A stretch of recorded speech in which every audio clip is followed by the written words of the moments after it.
guys, welcome to a new video.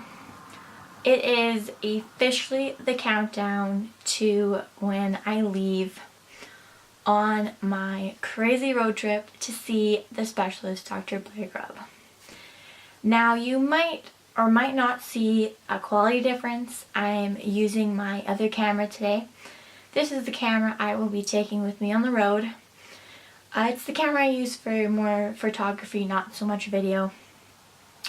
It is bigger, so that's why I don't really use it to do the videos, but I will be bringing it along. So this is what the videos will look like for the next week to 2 weeks. So where am I going? I live just outside Edmonton, Alberta. And I will be driving, of course with the help of my parents, all the way to Toledo, Ohio. So I guess my tips and tricks that I have learned over the years are a little odd. So number one, of course, drink a lot, whether it be Gatorade or like Powerade, an energy drink. It has the electrolytes. So the fluids kind of stick better, if that makes sense. Water, of course. Driving, for some reason, can really dehydrate you. So it's important to drink a lot, stay hydrated. Traveling also really decreases my appetite, so I don't eat very much. So I also find that I have to kind of snack. I gotta keep the blood sugars up so they don't fluctuate. So that's not another thing added on for my body to deal with. And something I have learned, not very recently, but kind of recently, is a trick. So when you're standing up, your extremities, or your arms and legs, are far from your heart. So of course that causes, in my case, low blood pressure, the low blood volume because the blood's going down. So when I drive and start not to feel good, my trick is to hold my legs close to my body, kind of like a fetal position sort of thing. And this keeps everything close to my heart. So the blood doesn't have to go, theoretically, as far to get back to the heart. And I found that it helps. When I'm having a really rough day, I can go from very pale, not too much color, and then sit in this fetal-like position and get rosy cheeks again. So the blood comes back. And I can't really tell you the medical explanation for that. I definitely can look that up. But it's something that I've learned that works. So that is kind of one of my unique tricks that I've learned. Driving is definitely can be hard.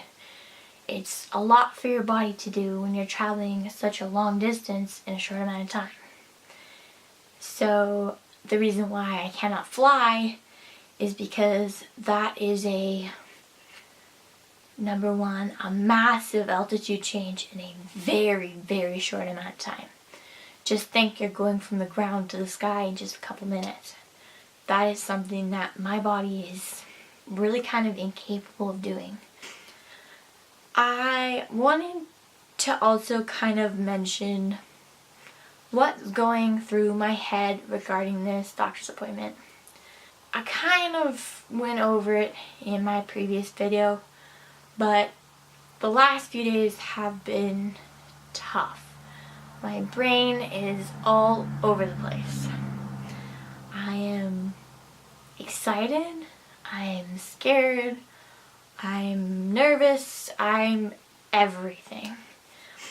And I wanted to talk about my fears.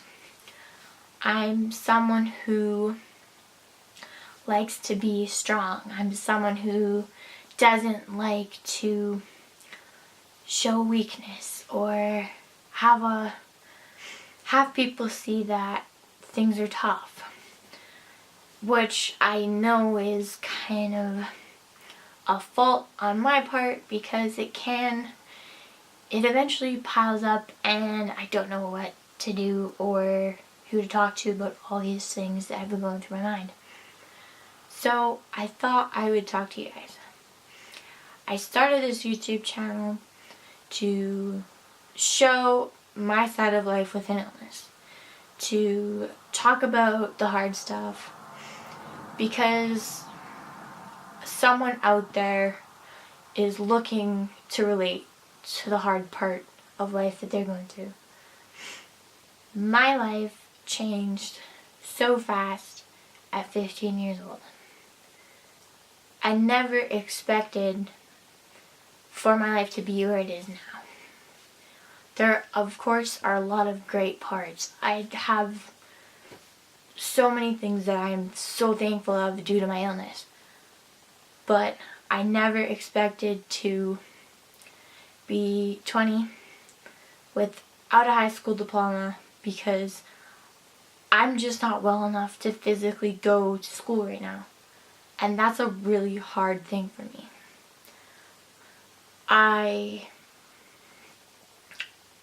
I've always loved the TV series Dr. House. He was this crazy doctor that solved the biggest medical mysteries that anyone had seen. And I would watch this over and over again in my life as I was being told by doctors that they didn't know what was wrong with me. They couldn't help me. They couldn't fix me. And then to the point of there was nothing wrong with me. Because you're this or you're that and there's not really an in-between. And I'm that in-between. And I didn't think then that it would be so hard now, that when I need help or I need an answer or I need a doctor to put me in the right direction, I can't find that here. I do not have that here in Alberta. And the terrifying part is now I have to put all my cards on the table and say, hey, what if this doctor in Toledo, Ohio can help me? What if he's found something new? What if he can answer my questions?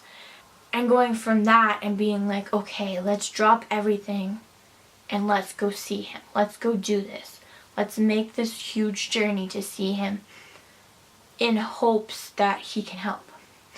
And that's a terrifying thing for anybody, to not know what to expect, to still have hope that it will go well, and this fear in the back of your mind of, what if? That is the honest truth. That is my fears right now, is I hope the best for this appointment, and I have dreams of, being better, getting better, being able to do more, being able to accomplish more. And I feel like this appointment is going to be a turning point. I may be putting way too much on this, but that is currently how I feel, currently what's going on in my mind. And I felt like people deserve to hear that because people don't talk about it. Everyone